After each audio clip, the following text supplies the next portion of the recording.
Hi dear students, very refreshing good morning all of you. This is Gautam Kashyap before you to teach you maths. Today we are going to learn about rationalization for class 9th.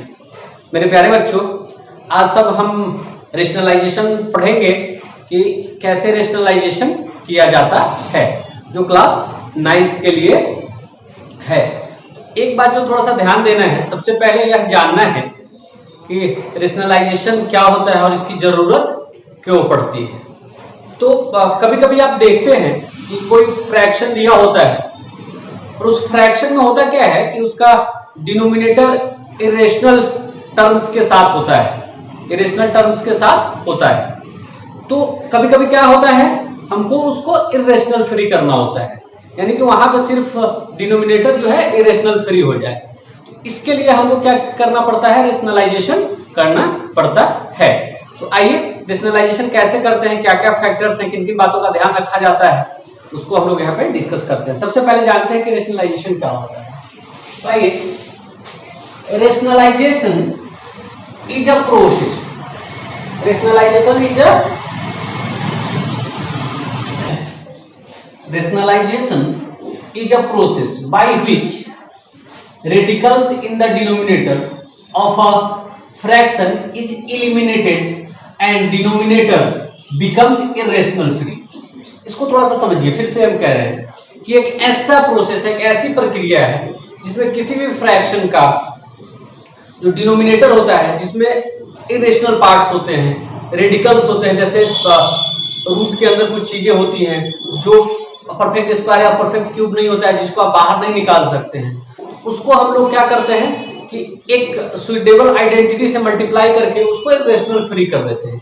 यानी कि denominator जो होता है उसमें अब radicals नहीं होता है, उसमें इरेशनल पार्ट नहीं होता है। तो इस प्रोसेस को हम लोग क्या कहते हैं, रेशनलाइजेशन कहते हैं।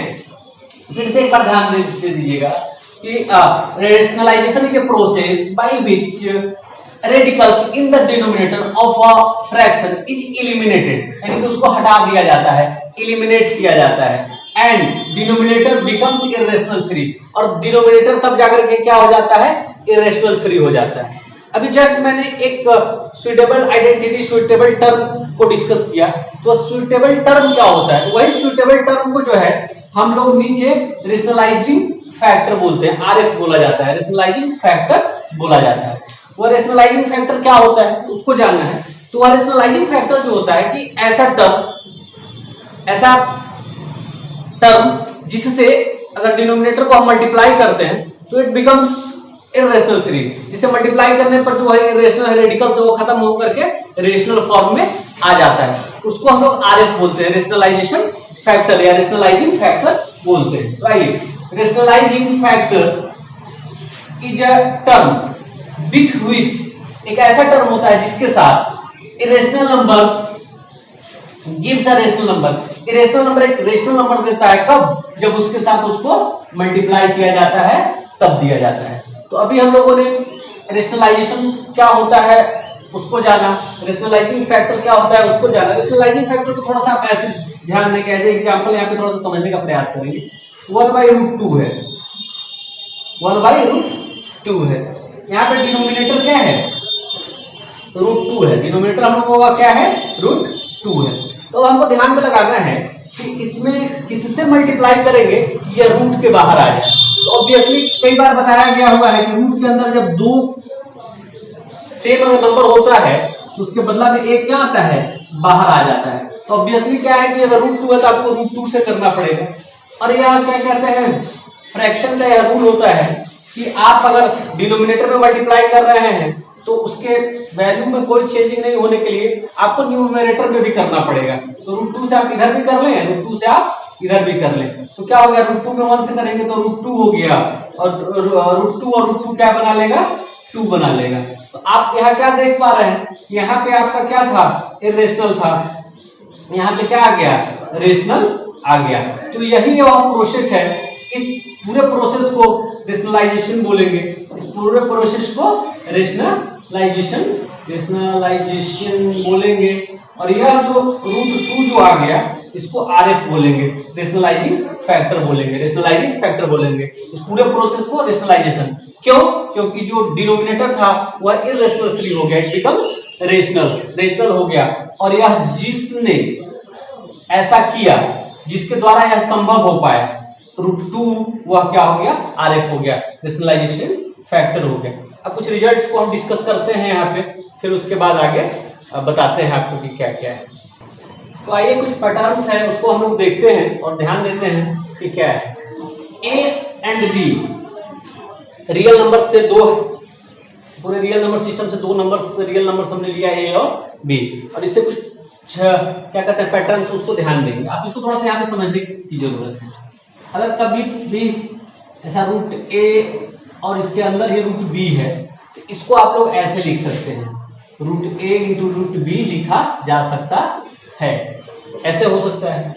उसके बाद आप ध्यान देंगे कहीं पे भी √A और बाई √B लिखा हुआ है, तो आप इसको क्या कर सकते हैं, √A और √B आप लिख सकते हैं। तीसरा क्या है, ध्यान दीजिएगा, जब कभी √A है प्लस √B है, इसका अगर स्क्वायर कभी अगर आपको करना हो तो इसमें कुछ करना नहीं है, बस A प्लस B का होल स्क्वायर का फॉर्मूला आपको यूज करना है। और यहाँ एक बात और जो ध्यान देना है आपको, √A है अगर इसका स्क्वायर है तो आपको सिंपली A हो जाएगा, है ना, इस तरह से ध्यान देना है। जब इसको स्क्वायर हम करेंगे तो क्या होगा, ध्यान दीजिएगा यहाँ पे, A का square B square plus 2A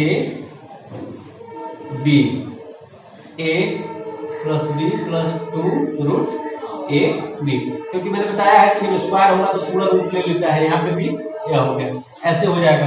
कभी माइनस अगर मान लेते हैं, तो कभी माइनस है तो भी सेम, इसका स्क्वायर प्लस इसका स्क्वायर माइनस 2AB, यह आपको हो जाएगा A plus B minus 2AB।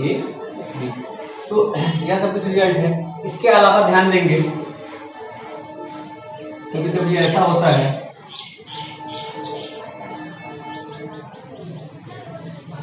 इसमें आपको मल्टीप्लाई करना पड़ सकता है, तो मल्टीप्लाई कैसे करिएगा ध्यान देंगे।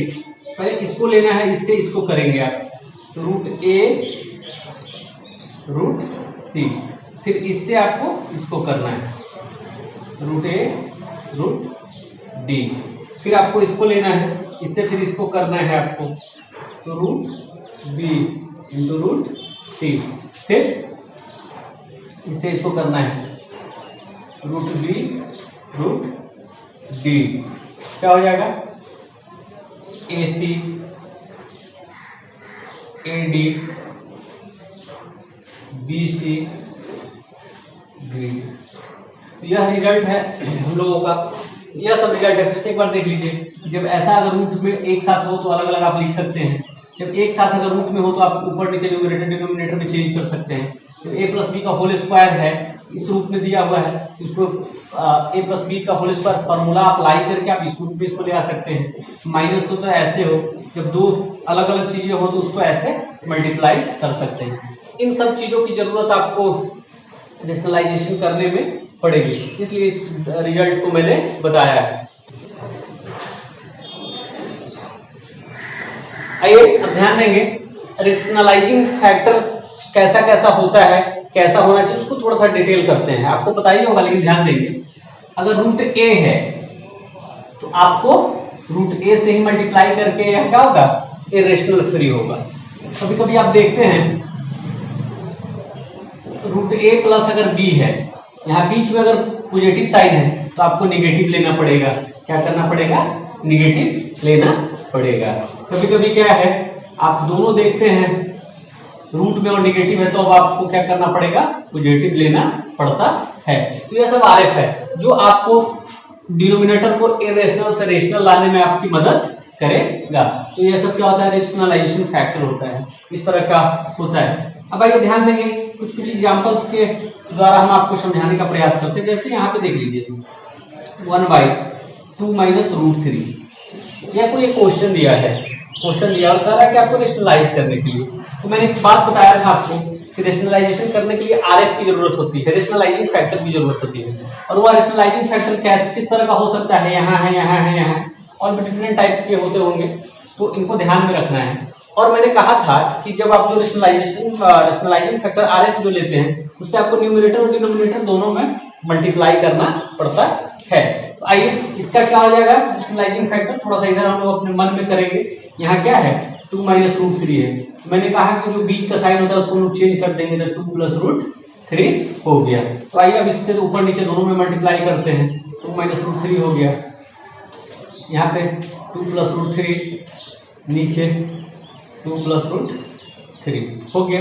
अब यहाँ ऊपर 1 से मल्टीप्लाई करेगा तो क्या हो गया 2 प्लस रूट 3 हो गया। नीचे क्या देख पा रहे हैं आप, a minus B, A plus B, A square minus B square, क्या हो गया ऊपर 2 प्लस रूट 3, नीचे हो जाएगा 2 2 4 minus 3 that is 2 plus root 3, यह हो गया।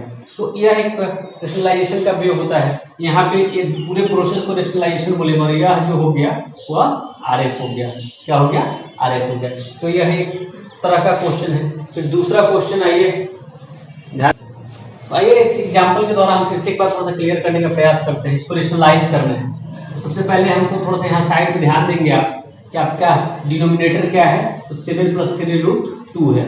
हमने कहा आपको कि जब डिनोमिनेटर को आपको इरेशनल फ्री करना होता है, आपको यह दिमाग लगाना होता है कि कौन सा सुइटेबल टर्म है जिसे मल्टीप्लाई करने से यह चेंज हो जाएगा, और उसी को क्या कहा जाता है, उसी को क्या कहा जाता है आरएफ बोला जाता है, उसी को क्या बोला जाता है आरएफ बोला जाता है।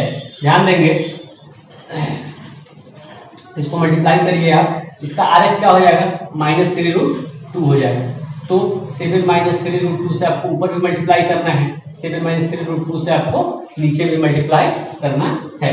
आइए ध्यान देंगे आप, क्या आ जाएगा 5 इंटू 7 माइनस 3 रूट 2 बाई नीचे क्या आ जाएगा, यहाँ पे देख पा रहे हैं आप a plus B, A minus B, A का स्क्वायर माइनस बी का स्क्वायर, ए का स्क्वायर माइनस बी का स्क्वायर, ध्यान दे देंगे आप।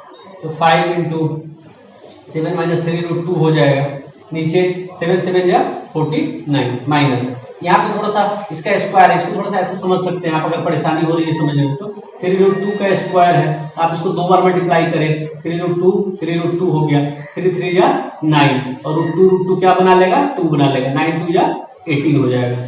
तो आप यहाँ पे 18 कर सकते हैं। फिर यहाँ ऊपर हो गया 5 इंटू 7 माइनस 3 रूट 2 बाई 49 से 18 जाएगा, 49 से 18 जाएगा तो क्या हो जाएगा 30।